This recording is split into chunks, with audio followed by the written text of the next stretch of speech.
Tom Hogan, the coordinator of the Milwaukie Poetry Series. I want to welcome you to this sixth and final reading of our shortened 14th season. Thank you so much for being here. We know that there are a lot of other things that you could be doing, and so we appreciate you being with us tonight. We have a great treat for you.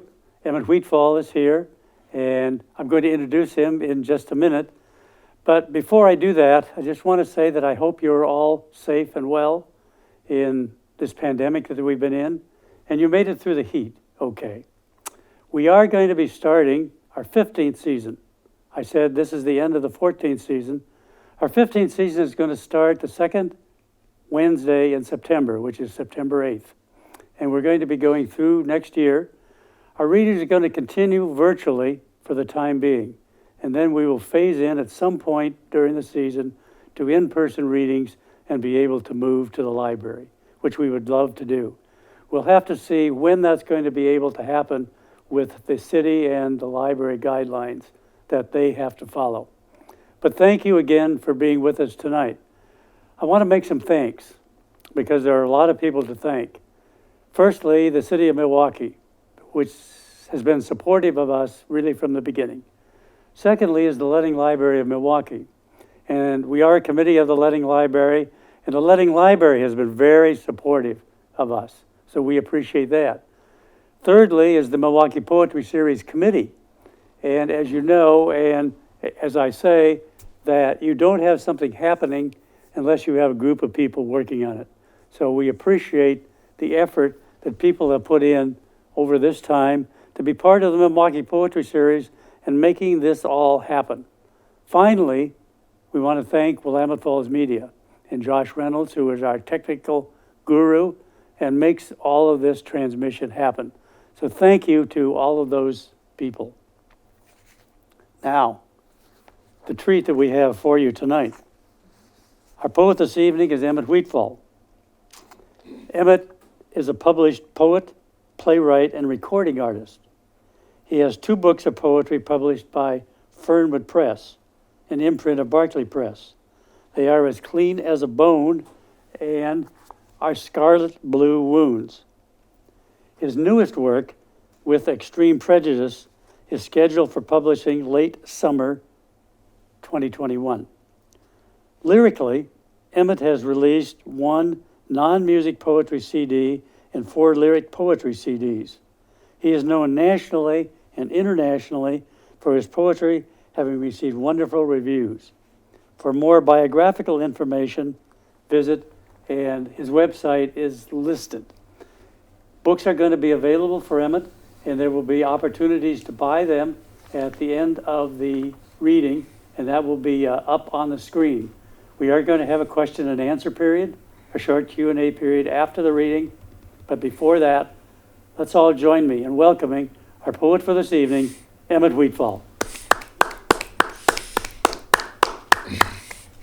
Good evening, Tom and Jane. What a delight and a privilege and an honor to be a featured poet in the 14th season of the Milwaukie Poetry Series. I want to tell you tonight that I've known of and participated in the Milwaukie Poetry Series for a number of years. I'm of the opinion it is one of the finest poetry series led by you, Tom, in the state of Oregon, and I believe that there are a number of poets who would affirm that as well. So just want to thank you for your years of diligence in bringing poetry to not only the Milwaukie community, but to the state of Oregon as well. I esteem it a privilege and an honor to be here tonight to share poetry. As you indicated, I will be releasing a new collection, a new work of poetry. And the new work is titled With Extreme Prejudice. And I want to make sure that people understand tonight that the title of the work has nothing to do about race relations. The works in With Extreme Prejudice has to do with COVID-19. You know, when you get into a pandemic, and a lot of us don't have an opportunity generally in our lifetimes to experience a pandemic, but we are in one now. And when you have time like that, when you're sheltering in, especially when you're a writer, it affords you quite a bit of time to reflect and think on things. And I've often said that poets, in my opinion, are what I call the secular prophets in society. When people no longer want to listen to our religious leaders and our political leaders, if you look throughout the centuries and in different parts of the world and different cultures, when there was times of struggle, it was the voice of the poets, the troubadours, the bards. And so with this particular work, I titled it With Extreme Prejudice. And just quickly, with extreme prejudice really comes from terminology that's often equated with the military, wherein they would say terminate with extreme prejudice. That means that whatever you need to do to subdue the enemy, to put them out of action, whatever it takes to do that, you have the authority to prosecute that with extreme prejudice. It has nothing to do with race. But as we're in this pandemic, COVID-19 is prosecuting with extreme prejudice. It doesn't care about what age you are, whether you're young or old, it doesn't matter. It doesn't worry about your nationality, your race, your gender, your sexual, none of that matters. It is prosecuting with extreme prejudice, and many of us know, and maybe know of loved ones who've either contracted COVID-19. There are those who've been debilitated by it, or those that have passed on from it. And thank goodness now that we do have some vaccines that are staving off the effect of COVID-19. So what I'd like to do this evening is just share with you a number of poems. Some of the poems, some of them are dark, but the work deals with life, death, pain, struggle, and despair. And I think at this particular time in the pandemic, it would be really good for us to think of those things. The first poem I want to share with you this evening is a poem that gets us to think about COVID-19 in the context of our mortality and our ability to continue living. And oftentimes it got us thinking that if we contracted and if the inevitable happened for some reason, what is there beyond the great beyond? And so the poem is titled Before the End of Day. Before the End of Day. And in the poem, it references daybirds. And I want you to think of daybirds as a metaphor or analogous for people. Before the end of day. Before the end of day comes, advancing the question, where have all the daybirds gone? Moreover, where have all the victims of COVID-19 gone? More and more daybirds flee to somewhere. More and more victims of COVID-19 descend somewhere. Somewhere beyond the end of day. I wonder if someday I will make my way somewhere. Somewhere beyond the end of day. More and more, I am sure I will go and never return. If anyone returns before I go, please let me know before the end of day. Poem entitled Before the End of Day. I want to share with you often to this time during pandemic, there's been maybe early on a real sense of despair.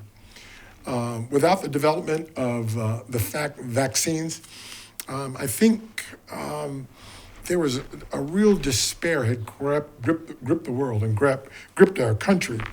And but I think that we were comforted by the healthcare workers, the essential workers, those particular folks that cared for us in hospitals and cared for us in retirement homes and convalescent homes, those that cared for loved ones in their own home, those folks who are not the wealthy of our society or have much. And we really need to be thankful for the essential worker and for the healthcare worker, because oftentimes they've stood in the shadows. A poem called Beyond the Shadows. Beyond the Shadows. Under an avalanche of despair, family members find themselves. Who is willing to care other than we, the nation's healthcare workers? We know despair, and despair knows us. We tell ourselves we need to stay vigilant and to cast off our collective fear. We are not donuts dipped in hot coffee, offering no said complaint. We are not Pinocchios with wooden noses, hyperextended as if lying. What is to be said of this? Frequent visitor named Despair, who shows up unannounced.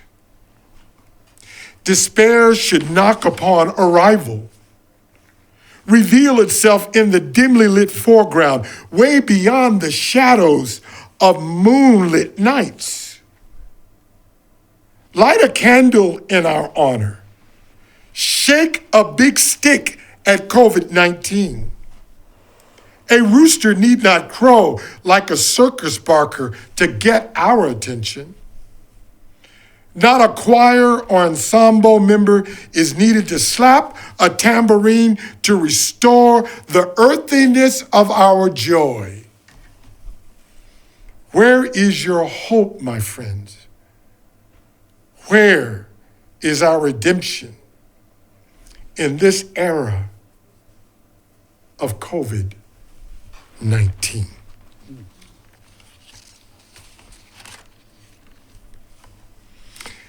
One of my favorite poets is the late great Charles Bukowski. And many in poetry, especially those probably in academia poetry and stuff like that, were really critical of Bukowski's work. But, you know, your work, if it's of value, if it speaks to people, it will work. And Charles Bukowski was a very beloved poet, a very gruff, very rough poet in his poetry, but he was loved. And I love reading Charles Bukowski's work. So what do you do in the midst of a pandemic? Well, a lot of people are finding time to think about new careers, new vocations, changing the field of work that they're in. People are working on developing their talents. I myself have had a great love for the piano. I know Jane is a pianist, and so during the pandemic, I've been taking time and just brushing up on my piano skills and having a great time with that. But more so than anything, I've been writing during the pandemic, and I've been working on my creativity. So I thought I'd play with Charles Bukowski just a little bit in a little short poem I call Charles Bukowski Might Say. Charles Bukowski might say, who would write a poem right now while sheltering in place? Every goddamn poet I know. Something poet Charles Bukowski might say. And he's been long since dead now. Damn it, I'm writing one right now. Gee, COVID-19. I would read that again, but the language is a little bit too strong. But I had to put those kind of words in because that would be an insult to Charles Bukowski if I didn't interject one of those expletives. But if you get a chance to read Charles Bukowski's work, you'll be doing yourself a great favor. with extreme prejudice. That's what COVID-19 continues to do. We're actually dealing with variants now. I think it's what's called a Delta variant, a more aggressive and extremely lethal version of COVID-19. And what COVID-19 has done to me, and it's amazing that I was working on this early on in the pandemic, it makes us think about our mortality. And, COVID-19 has reminded us that for all of our advancements since our formation, since our creation, since our existence in this world, we tend to think sometimes that we're invincible. And there are times when things like the swine flu and, and a time of cholera and those major diseases, it kind of reminds us that we're vulnerable, that we're not invincible, that we as human beings are fragile, and that our lives are measured and marked in time. So we need to think about death and dying in the midst of COVID-19. So this poem is called Dying in the Shadow of Pandemic. Dying in the Shadow of Pandemic. Dying in the shadow of pandemic and the plight of coronavirus is like missing cartilage in the human knee. Humanity aches for mobility. We are bowed right now. We are reeds bending in the wind. Who thought we could be humbled?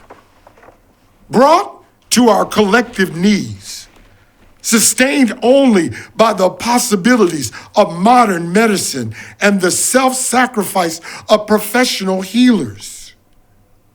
Some look to the cross, others to thoughts and prayers, many to the probability of chance. Humanity should lower her nose a little, expel breath from her bosom, inflating her sense of pride. Recognize how there are things in this world that take the shine off the crown. Later than sooner, humanity will rise to stand again, lest she forget earthly humility and seize the day. Dying in the shadow of pandemic.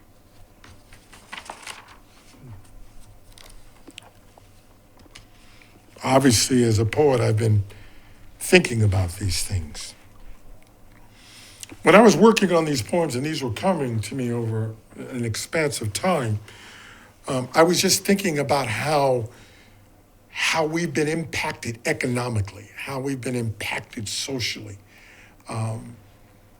Economics, countries have been really hurt by this, even in our country. Our government has issued stimulus checks to be able to help people make ends meet, issued dollars whereby single mothers and single parents can be able to provide daycare for their children. People are working at home. It's been a real struggle. And there have been many people who've suffered because of this financially, yet there's been a few of us who've become extremely wealthy as a result of COVID-19. I won't name any names. I think most people know those trucks that stop by your house and drop stuff off. Somebody is profiting from that explosion in that field. I won't call any names. A poem titled Freddie's Stimulus Check. Freddie's Stimulus Check. In this, the days of COVID-19, the Smiths cannot pay their rent. A lawn service mows my lawn. Freddie has not received his stimulus check. I will periodically reallocate my investments. A homeless family is not eaten. Karen and I are eating 3 times a day. Sandra is sheltering at home alone. My family communicates daily. An acquaintance is fearful and nervous. I admonish her to be safe, smart, and vigilant. A dear friend telephoned me this morning. I awoke intent on telephoning him. People are asking, where is God? My gospel song continues to get airplay. Confidence in elected officials is waning. Humanity needs faith, hope, and love. All over the world, people are dying. And yet, I'm alive here in Portland, Oregon. And I feel guilty. Freddie's stimulus check. Freddie's stimulus check.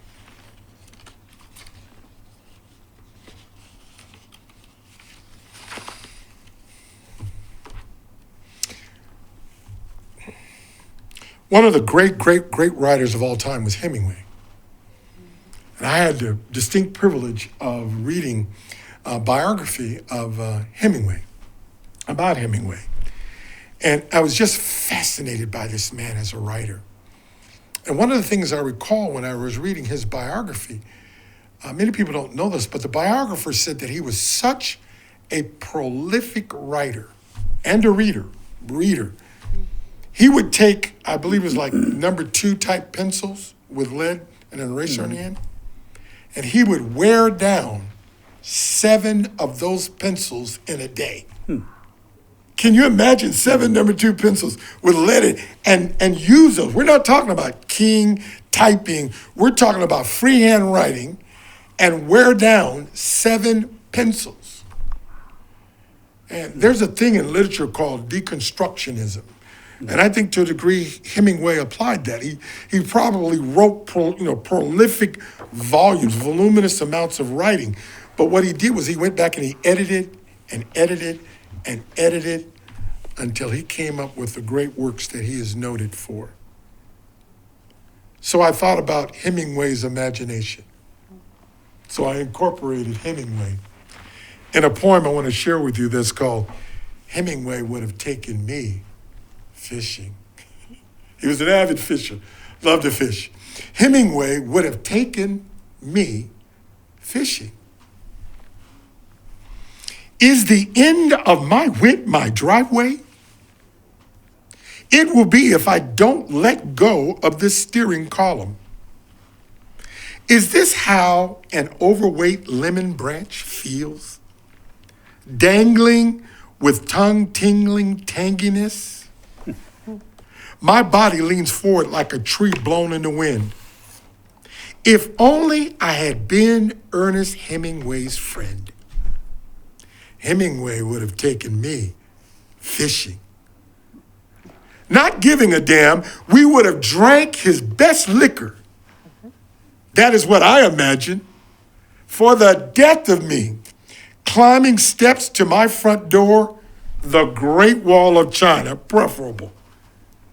It would represent something newly engaged. If only I had not come of age, wherefore I would lose myself in Hardy Boy mysteries, even a Nancy Drew mystery or 2. Those days have rolled out to sea, driven by the silver moon's dictates. I would dance a soft shoe for duct tape. Is there anything better to hold together discordant thoughts of an unfurling wit? Take to viewing this evening news. Another report about COVID-19. Should I? Hemingway would have taken me fishing. I think I would have loved to have fished with Fish with Hemingway.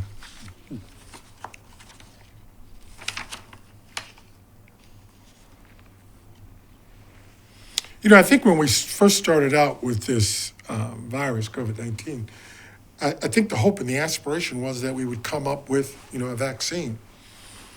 But I don't think in the beginning many of us thought that it would mutate, that there would be variants of it. That I think early on we kind of thought that once the vaccine came out and those particular people who want to be inoculated will get inoculated, that would kind of put this thing to rest. And, over the last couple of months, we've been hearing about these mutations and these variations and stuff like that, and how dangerous they are. And, I think back on the other viruses too. We have been told for decades that we would probably experience another pandemic. I think even Bill Gates was one of the leading people that talked about that. So I wrote a poem about that. And here's how that goes. The poem is called I Will. I Will. COVID-19 is saying, I will take from you your sunshine as well as your rain, the freedom that is your liberty, the livelihood that keeps you and yours living. Eventually, the moments you deny others will belong to someone else. Even retail stores, motels, and hotels, corporate offices, and commercial property, as well as your homes, cabins, beach houses, your children's education at college, universities and academic institutions, your local, regional, and national sporting events, public and private gatherings, your way of life, your social networking, forms of government, economic prowess. And Tom, when the beer on tap runs dry, you will then find a vaccine and reminisce about the life you once knew. I feel myself tearing up, I'm sorry. Just know the following. A new form of COVID-19 will come. And it will say, I will take. I will take. I just want to encourage folks, if you have not vaccinated, I would like to take this opportunity to encourage you to do that. I don't think anybody should order you to do it. That's your conscience and what you should do. But when you look at the alternative, for me, I know I had surgery on my right eye last year. When I came out of surgery, I had a tough time breathing. And I kept telling my wife, I can't get enough oxygen. I can't get enough air. And I think what happens is that our lungs are like broccoli. And the anesthesia fills up in your lungs. And after you come out of that anesthesia, you got to get that out of your lungs.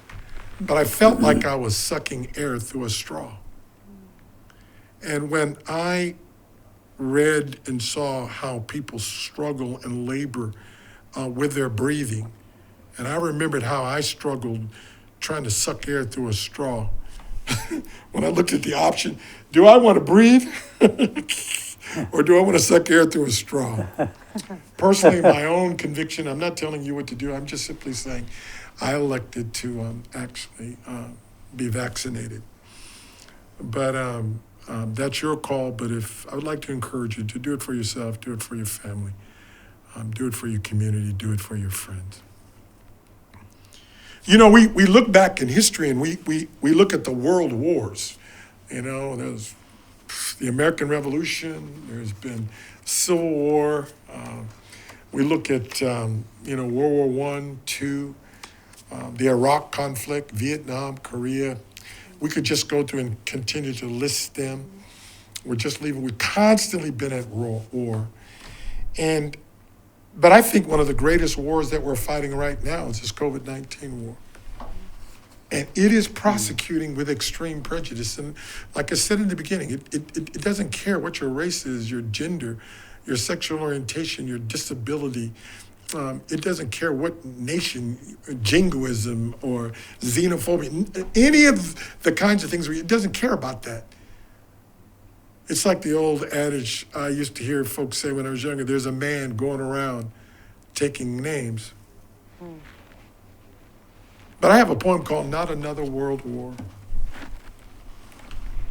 Not another physical world war. I'm hoping and praying that we as human beings would stop our warring, and put our weapons down and figure out how we can live together in peace. We need to fight COVID-19 together. Everybody needs to be called to task to help to put this to rest. Not another world war. Jane, not another world war. I have an epigraph. An epigraph is a little quote at the beginning of a poem. If you look at it on page, there'll be a little quote before you actually read the poem. And I want to quote Winston Churchill this evening, the great Winston Churchill. He said this: never give in, never give in. Never, never, never, never, in nothing, great or small, large or petty. Never give in except to convictions of honor and good sense. The legendary, the great Winston Churchill. Here's the poem.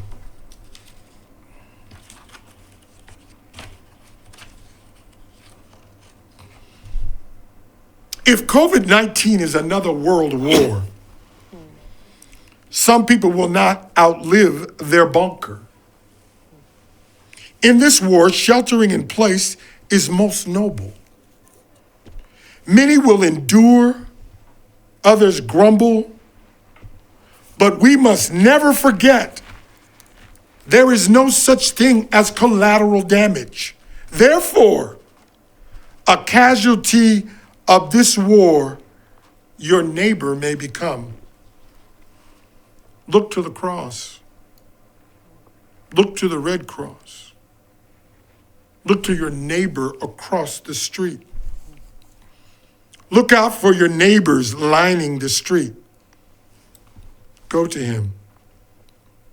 Go to her. Go to them. For if there is any humanity in you, help him, her, and them. Possess God-like regard for the children of this war. And you, the wise, consider your elders and let benevolence validate your empathy. Be safe. Be smart. Be fierce. Be vigilant and sober. For here now is the COVID-19 world war. It's all over the world. In every nation under the sun. We need to be vigilant. Be safe. Need to look out for our neighbor, our friends, our family, our community. What does pandemic look like poetically? Thought about that too.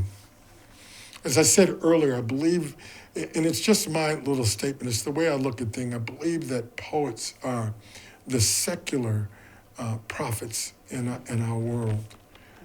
We are able to look at things analogously, metaphorically. And we're able to put them in a context, hopefully, that translates well to people's imagination. If the poems are good, they speak to people's heart. Poem titled Pandemic. Pandemic. Non-existent before emboldened conception, out of a dank darkness to life you spring. Unheralded your seminal arrival, except for that first snatching away of breath that announced your birth. The yellow sun, the crescent moon, twinkling celestial stars, spoke not a word. Wild winds, torrential rain, provincial fires remain mute. Our universe remains strangely silent. The Creator, our absent curator, swaddled in the invisible, you come, COVID-19. To the expanse, you fling yourself, hitching a ride like a vagabond. Neither man nor woman are you. For humanity came not one summons, not a single writ. You have seized upon our existence, the author of unsanctioned liberty, cloaked as the essence of Grim Reaper, initiating this era of reaping and sowing, like a man going around taking names. For the field of humanity is fertile, your virility impregnating. You will never be our panacea. Some describe you as epidemic. There is more to you than epidemic. Pandemic. Yes, pandemic.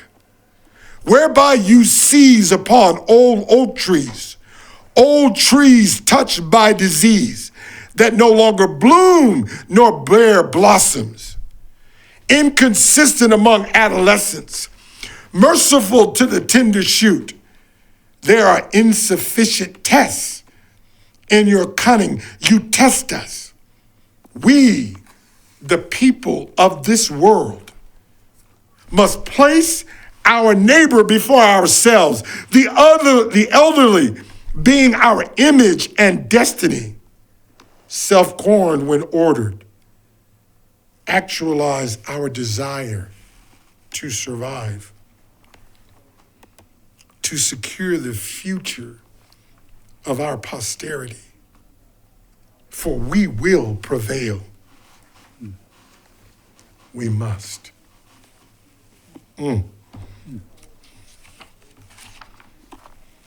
It's just a delight reading these poems. I think I have time for one more?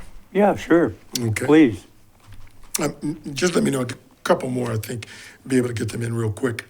One of the most, the story will be told about the nation of Italy, the country of Italy, how they responded in the early days of the virus when they were sheltering in place and they were quarantined. And they went out on their rooftops and out on their porches, and they took pots and pans and they beat them together, and they began to sing the way that Italians would do. Mm-hmm. And I don't know about you, but I was so inspired. The world was inspired by what the Italians did. So as a poet, I had to write about it. And I did. And it's a poem I've titled Sing Like Italy. Sing like Italy. Spring is coming. Songbirds will return to trees. Smoke will rise from barbecue pits. Sunday school will welcome back children. Saturday markets will bustle with customers. So will songs about the Savior sung by church choirs. Eventually, the vagabond will die. Seniors will rejoice in mercy that is grace. Some will visit grave sites of the less fortunate. Sally will again hang washcloths on clotheslines. Sam will return to his rickety rocking chair. Sisters will sob in their mother's arms, and sons will man up and hug their fathers. In the skyline rests our lives until our deliverance comes, Tom. Let us gaze unselfishly at essential workers and sing like Italy. Let's see. No, I don't think I'll do it. Just one more, if that's okay. Two more? Okay, quickly. And just thank you for inviting me. This has been refreshing.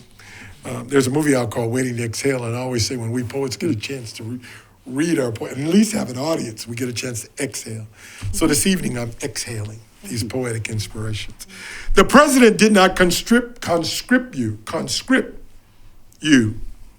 The president did not conscript you, nor did the United States military recruit you.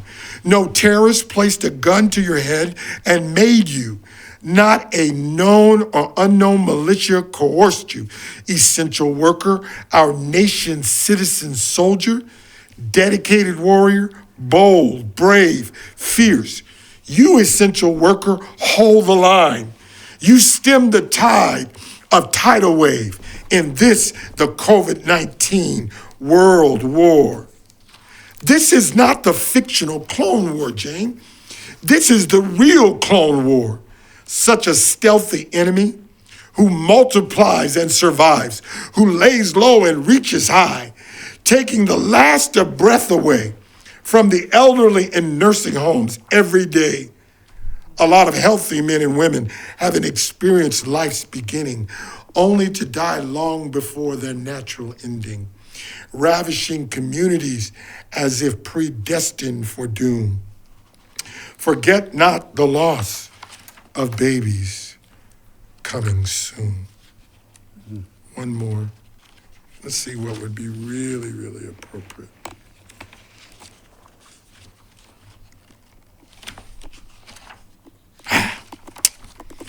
Great poem to end on. I like blue jays. Just something about blue. Tom knows we were talking about the color blue for this particular event. But blue jays. Will the blue jay change color? Will the blue jay change color? At the behest of Scourge, fallen to his death upon a bed of green grass, his temporal resting place, will the blue jay change color? Over time, he will, as will some human beings, if the bed of grass where they lay last is not cordoned off and a stone set forth in memoriam, whereupon inscribed is a name, date of birth, date of death, never the reason being a death from COVID-19 with extreme prejudice.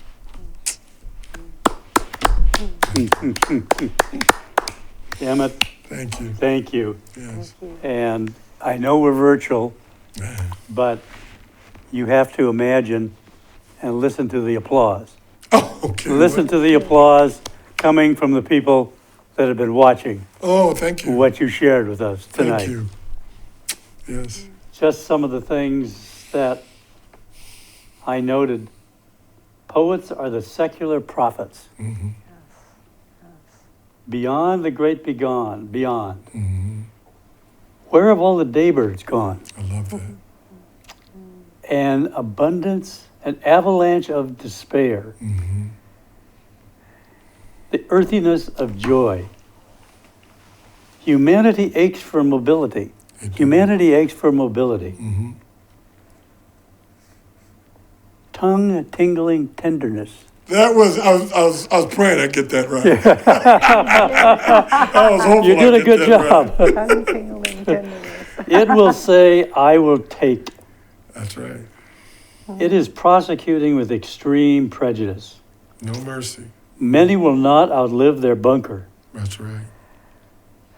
Hitch a ride like a vagabond. Mm-hmm. The essence of grim reaper. Will the blue jay change color? So, thank you for a very, very rich reading tonight. We appreciate it. We've got a couple of questions. Okay. We'll do some question and answer.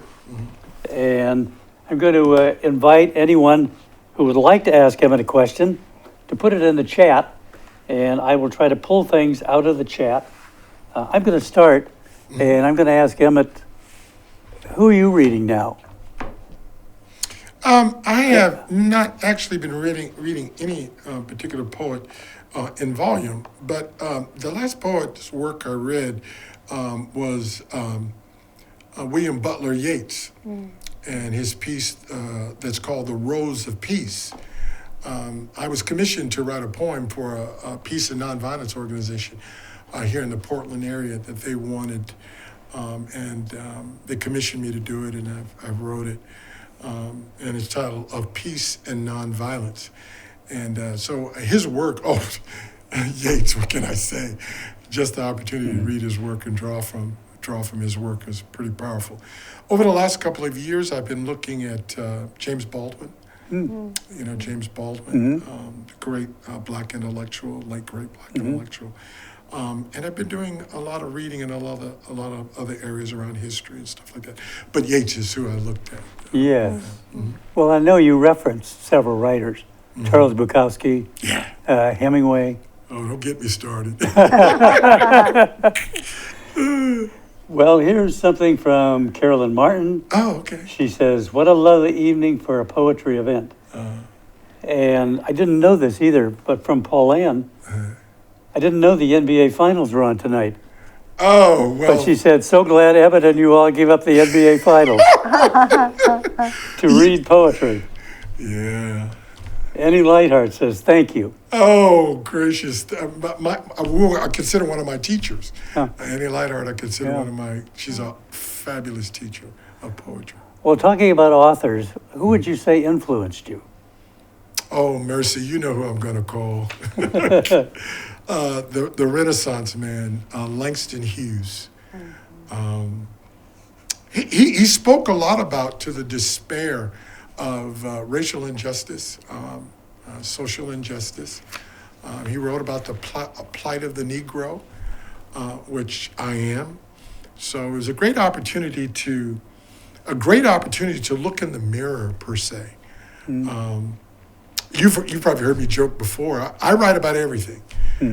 Most times people look at African American or Black American poets and think we're writing about race all the time. No, I write about everything. I write about an Irish boy in love with Irish girls who pulls up dirt out of the ground, an O'Malley. I write about a Chinese emperor. I just have probably a couple thousand poems, but I write across the expanse. But when I need to really see me, I looked at Langston Hughes, and he was a fabulous, and he did lyrical poetry too. He did poetry to music, which is something that I do. I have, a number of albums out that are done. So Langston Hughes, I have to give him his props. Me and Pauline love Lucille Clifton. Yeah. Well, I know you're really familiar with Langston Hughes. Yes. Yeah. So I'm going to see if Jane has a question that she particularly wants to ask. And Well, I'd like to know how you got started writing poetry. What was the atmosphere, or was there an event, or how did it just start flowing out of you, which it is flowing out of you? Well, if I want to answer your question, if you make me a promise, Okay. one day I'm going to write a poem, and I want you to dance to that poem. I'll do it. Music, I'll do you it. dance, interpretive dance, and I read the poem. So it's one of the goals I have. Just very quickly, I've always been creative. I loved theater in high school. I wanted to be an actor. My father said, "No, I'm not going to pay for that. You're going to take accounting." So I went ahead and went to college, and I didn't major in accounting, but left college and married. But how I got started in poetry, a friend of mine at work, not at Clackamas County, when I was working for Portland General Electric, it was her husband's 60th birthday. And I did voiceover and different stuff for PG and other things. Would you read his poem that I wrote for him? Now, I know nothing about poetry, but I knew that poem was not very well written. So I asked her, could I rewrite it?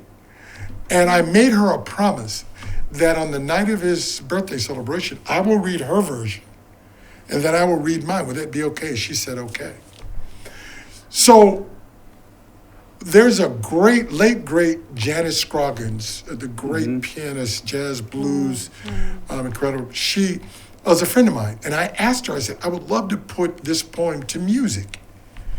And she said, sure. So we went in the studio, and I will never forget it, Jane. I was reciting the poem, and I saw the sound technician bobbing his head. And he looked at me and he smiled. And I was smitten. And after that, I went and started studying poetry. It's not acceptable to me to just write a line and turn it and make it look like a poem. There's a whole academic rudiment to poetry. And it's like learning how to read sheet music. You know, it's one thing to be able to play by ear, but it's another thing when you can read the notes, which you know. Yeah. And so as a result of that, I began to read, and I have a quick little story for you. I can't call his name, but he's a major poet in Canada. And I had written 4 or 5 poems, and I saw on the internet he wrote a piece on a rebuttal about spoken word. And quickly I wrote him. And I said, I'm new to poetry. Would you take a look at my work? And take a look at my work. And he said, he wrote me back 3 days later. I was shocked. Wow. And he said, I won't critique your poetry, but here are 4 poetry books. Hoagland, Oliver, couple of other, these were books on the rudiments, and I did that. And the rest is history. I'm a student of poetry. Huh. Yeah. Thank you. Well, thank you. Yeah, thank you. Talking about music, that brings up a question. How do you decide which of your poems to put to music or use music behind them? Well, you know, sometimes they're written for music, even without the music. Iambic pentameter, you know, Shakespeare wrote, whatever, let's say 10 syllables per line, a lot of his work that way. Yeah. A lot of that you can do in 4/4 time. You know, I was quoting her father loved me, often invited me. You can actually put that in like 4/4 time, and it works. So sometimes you can write, and most music uses in rhymes. You look at most music today, they don't sing from A to Z. They sing A, B, or A, B, B. So you could do that. So that's kind of easy to do. But what I have learned and mastered is I go from A to Z. So there's no hook. I often don't do a repeat.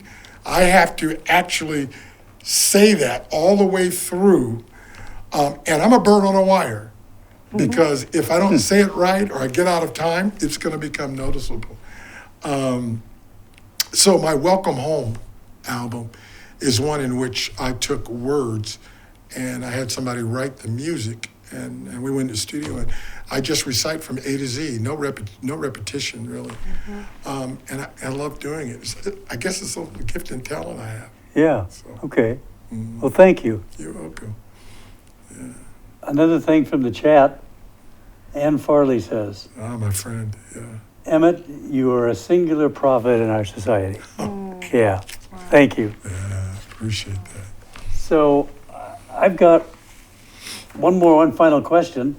And after I do that, Emmett's going to end with a poem to end our reading tonight. And I came prepared to ask you about Our Scarlet Blue Wounds. And what was the hardest thing for you about finishing that book? But since you've got a new manuscript here, if you want to talk about that in terms of With Extreme Prejudice, whichever one you'd like. I think I'll talk about Our Scarlet Blue, just mention that. Yeah, okay. I think it's the finest. Well, there's a competition between the 2 books, as clean as a bone in that one, but I think that's really outstanding. The hardest part about that, well, let me say both those books. Of course, I'm writing about race, but about blackness. And I want people to understand that these books are not me pointing my finger in people's chests and saying, you're bad. Those books are an opportunity for the reader to put on a lens and actually see my world in some regards through a lens without being accused of being this or that or vilified or whatever. But if we would look through each other's lens, we might see and appreciate each other. And I've had people tell me, one person, I sat down in my parlor and I read it and it was eye-opening. Just the other day, someone told me that they sat down and took them about 4 hours, but they went through 4, I don't know why it took 4 hours, but they went through 4 books, 4 hours in both those books, and it was really enlightening for them. It was a white person, white female that did that. So that feels good. Yeah. That's what I'm about. Yeah. Mm-hmm. Great. Thank you. So you have I do. a concluding poem for us? Just a short poem, just a short poem. And I want to give you a little background on it. I happen to be on Facebook, probably too much. And there's a Facebook friend I've never met. And her name is Britton Minor. And one day, Britton sent me a Facebook message, and she said, Emmett, have you heard or have you listened to Leonard Cohen's Hallelujah? Oh, yeah. And she sent me a YouTube link to it. And I was mesmerized by the beauty of Leonard Cohen's Hallelujah. Of course, I wrote about it. Mm-hmm. And here's the poem. And I titled it Britton Minor. I wish just the two of us could sit on the edge of the earth, our legs dangling and feet dangling freely, the sun setting in the distant horizon as that mesmerizing version of Leonard Cohen's Hallelujah plays in the background while we pray for peace on earth and goodwill to all humanity. Britton Minor, I dream of this. Your friend, Emmett. Emmett, thank you so much. What a rich reading. What a wonderful evening. Thank you for being here with us. It's been a delight, a joy. We will see you on September 8th with our next reading. Thank you for being with us tonight for the Milwaukie Poetry Series. I'm Tom Hogan. Good evening.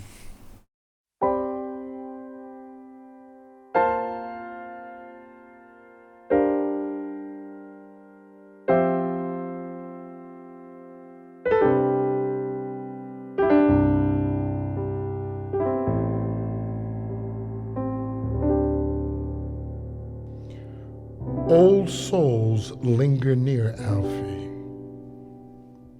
Baby blue hummingbirds fly by Alfie. Crooked chalk lines, Alfie. Ought to put that scotch down, Alfie. I'm too old to hopscotch, Alfie. Our flag is beyond half-staff, Alfie.